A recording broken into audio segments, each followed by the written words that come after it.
Hello guys, welcome to my channel learn psychology and spirituality. तो आज हम PG diploma in guidance and counselling का syllabus discuss करेंगे। इस सिलेबस को मैं धीरे धीरे कवर करूँगी, इसके जो भी टॉपिक्स हैं वो सारी चीज़ें। तो जो भी यहाँ पे काउंसलिंग के क्षेत्र में जाना चाहता है या गाइडेंस के क्षेत्र में जाना चाहता है तो उसके लिए बहुत अच्छी अपॉर्चुनिटी है कि अगर आपने एमए किया है, बीए किया है, क्योंकि ये पीजी डिप्लोमा है तो इसके लिए ग्रेजुएशन होना आपका ज़रूरी है। इसके बाद में आप इसमें एडमिशन ले सकते हो। अगर आप दूसरे बैकग्राउंड से हो, साइकोलॉजिकल बैकग्राउंड से नहीं हो, तो भी इसमें एडमिशन लिया जा सकता है।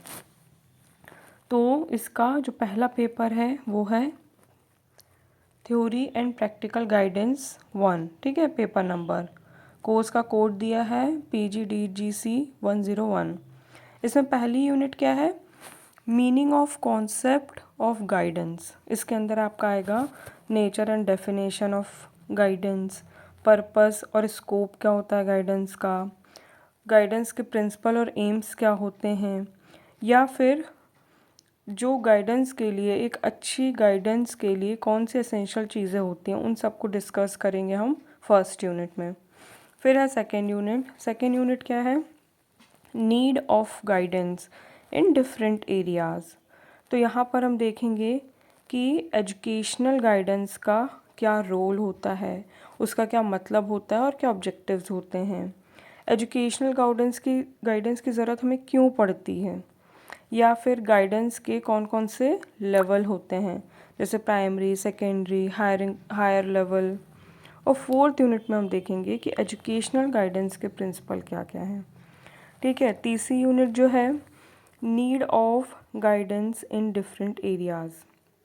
इसी में जैसे हमने सेकेंड यूनिट में एजुकेशनल का देखा, थर्ड में हम देखेंगे वोकेशनल गाइडेंस के बारे में, मीनिंग या डिफरेंट जो वोकेशनल गाइडेंस है वो, ठीक है। वोकेशनल गाइडेंस के एम्स क्या होते हैं, ज़रूरत क्या होती है और उनके स्टेप्स क्या होते हैं, ये सब थर्ड यूनिट में कवर होगा। फोर्थ में कवर होगा need of guidance in different areas, personal guidance. इसमें पूरे हम टाइप कवर कर लेंगे जो हमारा पहला पेपर है उसमें, ठीक है। एजुकेशनल गाइडेंस, वोकेशनल गाइडेंस और फोर्थ यूनिट में है पर्सनल गाइडेंस। उसके भी कॉन्सेप्ट और ऑब्जेक्टिव, ज़रूरत और प्रोसेस पर्सनल गाइडेंस की, और डिफरेंट स्टेजेस पर्सनल गाइडेंस के। फिफ्थ यूनिट में क्या है? Group guidance. तो उसका भी हम सारी चीज़ें ग्रुप गाइडेंस के बारे में कि क्या उसका नेचर होता है, इम्पोर्टेंस क्या होती है, फिर हम देखेंगे कि प्रिंसिपल और पर्पस क्या होते हैं, ठीक है। ग्रुप गाइडेंस का नेचर और ग्रुप गाइडेंस क्या होता है, ऑक्यूपेशन इंफॉर्मेशन सर्विस क्या होती है, तो ये सारी चीज़ें हम देखेंगे। अभी हम जाएंगे फिर सेकंड में, ठीक है। सेकंड यूनिट बोल रही हूँ मैं, सेकंड पेपर में। सेकंड पेपर हमारा है काउंसलिंग साइकोलॉजी पेपर 1 और कोर्स कोड हमारा PGDGC 102, ठीक है। इसमें है पहला यूनिट जो है हमारा वो क्या है? नेचर या कॉन्सेप्ट ऑफ काउंसलिंग, ठीक है। इसमें हमारा काउंसलिंग की डेफिनेशन क्या होती है, उसका नेचर क्या होता है, उसका ऑब्जेक्टिव है गोल्स क्या होते हैं, कैरेक्टरिस्टिक क्या होती है काउंसलिंग की, या काउंसलिंग और उसके जो टर्म्स रहते हैं जैसे गाइडिंग, टीचिंग, साइकोथेरेपी, इंटरव्यू, इन सब के क्या मतलब होते हैं, ठीक है, ये सारी चीज़ें। सेकेंड यूनिट में काउंसलिंग प्रोसेस क्या होती है, उसके बेसिक एजेप्शंस क्या होते हैं काउंसलिंग के, काउंसलिंग प्रोसेस के प्रिंसिपल्स क्या होते हैं, स्टेप्स क्या होते हैं, या फील्ड या फॉर्म ऑफ काउंसलिंग, किस किस टाइप की काउंसलिंग होती है। तीसरी यूनिट में हम क्या देखेंगे? तीसरी यूनिट में हम कवर करेंगे केस स्टडी टेक्निक्स, ठीक है। जो काउंसलिंग की टेक्निक्स होती हैं वो सारी चीज़ें, उसके डेफिनेशन, स्टेप वगैरह देखेंगे। उसके बाद काउंसलिंग इंटरव्यू, उसके भी डेफिनेशन, स्टेप्स देखेंगे काउंसलिंग इंटरव्यू के। और फिर factor affected successful counselling interview, ठीक है। कौन कौन से फैक्टर्स होते हैं जो काउंसलिंग इंटरव्यू को अफेक्ट करते हैं वो देखेंगे। उसके बाद है fourth unit counsellor as a person. ये भी बहुत इम्पॉर्टेंट यूनिट है हमारी। जो काउंसलर होता है वो किस तरह का होना चाहिए, उसमें क्या कैरेक्टरिस्टिक होना चाहिए, उसके क्या नेचर होना चाहिए, ठीक है। उसके प्रोफेशनल एथिक्स क्या क्या होना चाहिए, और काउंसलर की ट्रेनिंग कैसे होती है, ये सारी चीज़ें हम 4th यूनिट में कवर करेंगे। उसके बाद है काउंसलिंग अप्रोच, ठीक है, डायरेक्टिव काउंसलिंग। तो इसमें है बेसिक अजप्शंस डायरेक्टिव काउंसलिंग के क्या क्या होते हैं, वो स्टेप्स, कैरेक्टरिस्टिक और advantage and limitations directive counselling की। तो ये हम करेंगे 5th यूनिट में कवर। अब हमारे पास है तीसरा पेपर, ठीक है। पेपर 3rd क्या है, वोकेशनल साइकोलॉजी 1, ठीक है। वोकेशनल साइकोलॉजी में भी आपकी 5 यूनिट है, ठीक है। इसमें क्या है, वोकेशनल गाइडेंस के कॉन्सेप्ट, ज़रूरत, ऑब्जेक्टिव और वोकेशनल गाइडेंस सर्विस क्या होती है। 2nd यूनिट में है कॉन्सेप्ट ऑफ वोकेशनल काउंसलिंग, ठीक है। 1st यूनिट में गाइडेंस है, 2nd में काउंसलिंग है। उसकी ज़रूरत, objective and role of psychologist in vocational counselling. तीसरा है साइकोलॉजी ऑफ वर्क, है ना, जो हम काम करते हैं, वर्क करते हैं, उसकी साइकोलॉजी क्या होती है, लोग काम क्यों करते हैं, वर्क का नेचर क्या होना चाहिए, कैरियर का पैटर्न क्या होता है, ऑक्यूपेशन डिफरेंसेस, इंडिविजुअल डिफरेंसेस क्या होते हैं। क्योंकि जब हम साइकोलॉजी ऑफ वर्क को समझते तभी तो आप किसी को करियर काउंसलिंग दे पाओगे, तभी तो आप समझ पाओगे कि सामने वाले का क्या इंटरेस्ट है, वो किस तरह का काम करना चाहता है। तो इस तरह की यूनिट कवर करना, अच्छे से पढ़ना बहुत ज़रूरी है। उसके बाद है 4th वोकेशनल डेवलपमेंट। तो life stages of vocational development के ना, सुपर, हैवी गेस्ट, इस तरीके से general characteristic of life stages और सब स्टेजेस ऑफ लाइफ स्टेजेस। तो ये सारी चीज़ें कवर होंगे हमारी 4th यूनिट में। 5th यूनिट है vocational guidance for exceptional children, मतलब जो हैंडीकैप चिल्ड्रंस रहते हैं उनके लिए भी जो काउंसलिंग की जाती है उसके बारे में हम देखेंगे, है ना, जिनको सेंसरी, मोटर या कुछ कुछ प्रकार के हैंडीकैपनेस रहती है, तो मेंटली हैंडीकैप्ड रहते हैं। Vocational guidance for gifted children में हम इन्हीं तरह के लोगों को बोलते हैं जो असामान्य होते हैं, कुछ उनमें हो सकता है एक्स्ट्रा एबिलिटी हो, है ना, तो ये सारी चीज़ें। उसके बाद हमारे यहाँ पे 3rd पेपर ख़त्म। फिर आता है हमारा paper number 4th, rehabilitation psychology 1। तो इसमें भी पूरा हैंडीकैप्डनेस के बारे में है, उनका नेचर, डेफिनेशन, आइडेंटिफिकेशन, कैसे आइडेंटिफाई करोगे, है ना, कितने प्रकार के होते हैं, कैरेक्टरिस्टिक क्या होती है, एटियोलॉजी क्या होती है उनकी, इंटरवेंशन क्या होता है, मतलब कैसे शुरुआत होती है, फिर कैसे वो उस लेवल तक पहुँचते। यूनिट 2 में विजुअली जो हैंडीकैप्ड होते हैं उनके बारे में बताना है। तीसरी यूनिट में जो ऑरली, जो मतलब सुनने का, जिनकी क्षमता ठीक नहीं होती उनके बारे में है, टाइप, प्रॉब्लम क्यों होती है उनका, ठीक है, एजुकेशन किस तरह से होता है, ये सारी चीज़ें। क्योंकि आपने देखा होगा ब्लाइंड के लिए एजुकेशनल डिफरेंट होता है, उभरी हुई उनकी आकृतियों से उनको पढ़ाया जाता है ना, और जो डीफ रहते हैं उनके लिए साइन लैंग्वेज यूज़ की जाती है। 4th वाला है स्पीच हैंडीकैप, जो बोल नहीं सकते, है ना, सुन सकते हैं, देख सकते हैं, वो बोल नहीं सकते।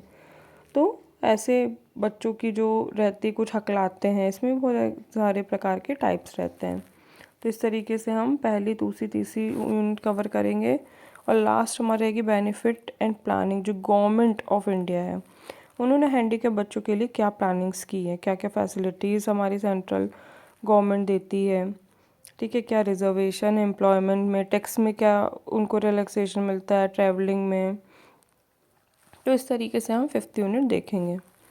उसके बाद हमारा आता है, हालांकि पहले हम देख लेते हैं स्किल डेवलपमेंट, पेपर नंबर 5, उसके बाद हम थोड़ा ऊपर जाएंगे, ठीक है। तो ये है पर्सनैलिटी डेवलपमेंट और सॉफ्ट स्किल। इसमें यूनिट 1 है पर्सनैलिटी डेवलपमेंट, क्या होता है, पर्सनैलिटी का कॉन्सेप्ट, रोल, सोसाइटी में इसकी क्या इम्पैक्ट पड़ता है, टाइप किस किस प्रकार के होते हैं, इम्पोर्टेंस और वैल्यू ऑफ साइकोलॉजी। इसमें साइकोलॉजी बैरियर क्या होते हैं मेंटल और फिजिकल लेवल पे, self assessment and psychometric analysis क्या होता है, स्वॉट एनालिसिस क्या होता है, identification, modification of self, social factor and personality के क्या होते हैं, ये सारी चीज़ें, बिहेवियरल मॉडिफिकेशन, क्या उसके लिए क्या क्या स्ट्रैटेजी रहती है, स्ट्रेस मैनेजमेंट के लिए क्या क्या स्ट्रैटेजी रहती है, वो सारी चीज़ें। फिर है यूनिट 2 कम्युनिकेशन के बारे में, ठीक है, पूरा उसका process, tie, verbal, non verbal, barrier, techniques, ये सारी चीज़ें, listening skills, group discussion, presentation, ये सब, पब्लिक स्पीकिंग, ये सब आएगा कम्युनिकेशन में। इसमें रिटर्न कम्युनिकेशन में आएगा अलग अलग प्रकार के आपको लेटर्स किस प्रकार से लिखे जाते हैं, ऑर्डर अगर आपको देना है, सेल्स का लेटर है, कंप्लेन करना है, एडजस्टमेंट है, इंक्वायरी, फॉलोअप, तो ये सारी चीज़ें हम पढ़ेंगे सेकेंड यूनिट में। फिर कंटेंट राइटिंग, ठीक है, ग्रामर करेक्शन, पंचुएशन, स्पेलिंग, मतलब ये छोटी छोटी चीज़ें जो हमें कम्युनिकेशन को स्ट्रॉन्ग बनाती है, ये सब हम देखेंगे सेकेंड यूनिट में। थर्ड है सेल्फ मोटिवेशन, इंटरपर्सनल स्किल, है ना, खुद को मोटिवेट करने के लिए क्या एम होना चाहिए, ऑब्जेक्टिव, वैल्यू, कैसे हम खुद का कॉन्फिडेंस बूस्ट कर सकते हैं। इंटरपर्सनल स्किल में क्या क्या आता है, जैसे कोपिंग करना दूसरों के साथ में, ठीक है, इसकी क्या क्या स्ट्रैटेजीज हो जाती हैं, कैसे हम अपने कलीग के साथ में हमें डील करना चाहिए प्रोफेशनल एनवायरनमेंट में, वर्क लाइफ बैलेंस कैसे करना चाहिए, सब थर्ड यूनिट में आएगा। अभी फोर्थ यूनिट में इंटरव्यू टेक्निक, डायरेक्ट इनडायरेक्ट, ठीक है, तो जो प्रेजेंटेशन एंजाइटी होती है, टाइम मैनेजमेंट, ये सब हमें कैसे करना चाहिए, हमें रिज्यूम लिखना तो कैसे लिखेंगे, अपने कॉन्फिडेंस लेवल को इंटरव्यू के लिए एनहेंस करना है तो कैसे देंगे, बॉडी लैंग्वेज का क्या रोल होता है, किस तरीके से उसको डेवलप करते हैं, ये सब फोर्थ यूनिट में। और आखिरी यूनिट हमारी डिजिटल स्किल है, ऑनलाइन अवेयरनेस, ठीक है, तो जो बेसिक्स हैं डिजिटल लर्निंग स्किल्स के, use of internet, emailing, online meeting, Google Meet, Zoom, है ना, ये सब अगर आपने सुना होगा तो टीम्स वगैरह, ये सब कैसे काम करते हैं, वर्क स्पेस में इसका क्या रोल रहता है, जैसे हम जीमेल वगैरह करते हैं, ड्राइव पे फाइल रखते हैं, ये सब कैसे वर्क करती है, basic of learning management system क्या है, ई लर्निंग क्या है, तो ये सारी चीज़ें हम क्या इसमें देखेंगे फिफ्थ यूनिट में। तो ये सब तो हमारी हो गई थ्योरी की बात। अभी देखो हमारे पास और जो सीसी वाला वर्क रहता है, ठीक है, क्लासरूम प्रैक्टिस के लिए जो हमें करवाया जाता है, उसमें हमको प्रिपरेशन करना रहती है जॉब फोल्डर की, और एक रहता है जॉब एनालिसिस। अभी जॉब फोल्डर कैसे बनाया जाता है, जॉब एनालिसिस कैसे बनाया जाता है, वो सब मैं आपको एक वीडियो में कवर करूँगी और पूरा बताऊँगी। सेकेंड, हमको चार्ट या पोस्टर प्रिपेयर करना रहता है, ठीक है, तो चार्ट और पोस्टर के लिए तो मैंने ऑलरेडी वीडियो अपलोड भी की है, तो उसको आप देख सकते हो, मैं डिस्क्रिप्शन में आपको लिंक दे दूँगी, तो आप देख सकते हो आइडियाज़ के लिए। फिर है preparation of delivery of class, talk, educational and vocational, तो इसके लिए भी मैं आपको एक वीडियो बनाऊँगी कि किस तरीके से जब हम क्लास टॉक करते हैं तो हम किस तरीके से प्रिपरेटरी कंटेंट तैयार करते हैं, वो सारी चीज़ें। फिर फोर्थ है arranging a career counselling in a institute, ठीक है, ये भी आपके एक पर्सनैलिटी डेवलपमेंट का हिस्सा है। और फिफ्थ है हमारी प्रोजेक्ट और training report on counselling and guidance practice. इसके अलावा जो पार्ट 2 में आता है अप्रेजल काउंसलिंग सर्विस, तो इसमें क्या है, कहीं तो भी साइकोलॉजिकल टेस्ट वगैरह परफॉर्म करवाना, प्रिपरेशन ऑफ साइको ड्रामा, है ना, तो ये सारी चीज़ें इसके अंतर्गत आती हैं। अभी सबसे इम्पॉर्टेंट है लिस्ट ऑफ साइकोलॉजिकल टेस्ट, तो एक है वर्बल और non verbal, performance test, mixed type test और है पर्सनैलिटी टेस्ट, तो 4 भाग में बांटा है। वर्बल में कौन कौन सा है, group test of intelligence, R K Tandon का, 10 से 16 साल के बच्चों पे परफॉर्म किया जाएगा या लोगों पे। सेकंड है प्रोग्रेसिव मैट्रिसेस, कलर्ड वाला, और सेकंड वाला स्टैंडर्ड वाला है, ठीक है, तो ये 3 टेस्ट आएंगे वर्बल नॉन वर्बल में। तो ये मैं आपको एक एक करके सारे टेस्ट की डिटेल्स कैसे लिखना है ये सब मैं आपको बता दूंगी। बी में आएगा परफॉर्मेंस टेस्ट, तो इसमें आएगा सिंगिंग, गॉडर फॉर्म, ब्रॉड टेस्ट, 3 साल से 20 साल के बच्चे पर किया जा सकता है। सेकेंड है ड्रॉमैन टेस्ट, ड्रॉमैन टेस्ट मैंने ऑलरेडी बताया है, आप देख लेना, नहीं बता मैं फिर से एक बार बता दूंगी आपको। थर्ड है नो क्यूब लिमिटेशन टेस्ट, ये भी इजी टेस्ट है, कोई ऐसे टफ नहीं है। फोर्थ है भाटिया बैटरी परफॉर्मेंस टेस्ट, ठीक है, और फिफ्थ है वाइनलैंड सोशल मैच्योरिटी स्केल, ठीक है, तो ये सारे टेस्ट मैं आपको बता दूंगी कि इसको कैसे परफॉर्म किया जाता है, कैसे लिखा जाता है, इसका पर्पस क्या है, इसका एनालिसिस कैसे किया जाता है। सी में मिक्स टाइप टेस्ट में क्या है, mix type group test of intelligence, ठीक है, और सेकंड है rational intelligence skill test, rational मैंने ऑलरेडी डाल रखा है कि कैसे परफॉर्म किया जाता है, आप उसको देख सकते हो। पर्सनैलिटी टेस्ट में 14 PF टेस्ट है और 16 PF टेस्ट है। 16 PF टेस्ट मैंने बहुत अच्छे समझाया है, ऑलरेडी वीडियो डली हुई है, आप सर्च कर सकते हो चैनल पे जाके, आपको डिटेल्स मिल जाएंगी। बाकी जो टेस्ट नहीं है वो मैं आपको करवा दूँगी, ठीक है। इंटरनल असेसमेंट जितना भी हमने ऊपर अभी देखा था इंफॉर्मेशन सर्व पार्ट 1 में, उसके 40 मार्क्स रहते हैं। एक्सटर्नल जो हमारा पेपर आएगा वो हमारा 60 मार्क्स का आएगा, ठीक है। तो यही सारी चीज़ें हैं। इसके अलावा किस तरह से आपका पेपर डिज़ाइन होता है वो ये है। तो आपके होंगे 1 2 3 4 5, ठीक है, 5-6 पेपर्स होंगे। एक स्किल डेवलपमेंट का होगा, प्रैक्टिकल होगा, और इसमें पूरे एग्ज़ाम्स रहेंगे और CCE के मार्क्स आपके रहेंगे। और एक रहेगा आपका प्रैक्टिकल का, वाइवा वॉइस वगैरह, ये सब 100 मार्क्स के रहेंगे। टोटल आपका 700 नंबर का पेपर होगा, ठीक है। तो ठीक है, अभी ये सब डिस्कस हो चुका है। इसके बाद ही मैं स्टार्ट करूँगी धीरे धीरे टॉपिक्स उठाना, तो आप मुझसे कनेक्टेड रहिएगा। मैं खुद अभी गाइडेंस एंड काउंसलिंग का डिप्लोमा कर रही हूँ, बहुत ही अच्छा कोर्स है। अगर आपको कुछ भी डाउट हो इससे रिलेटेड तो आप मुझसे पूछ सकते हो, ठीक है। कमेंट कर सकते हो, मेल कर सकते हो, इंस्टा में पूछ सकते हो। आपको मेरे कम्युनिटी पेज पे या डिटेल वाले पेज पे आपको सारी चीज़ें मिल जाएंगी। Thank you, bye bye.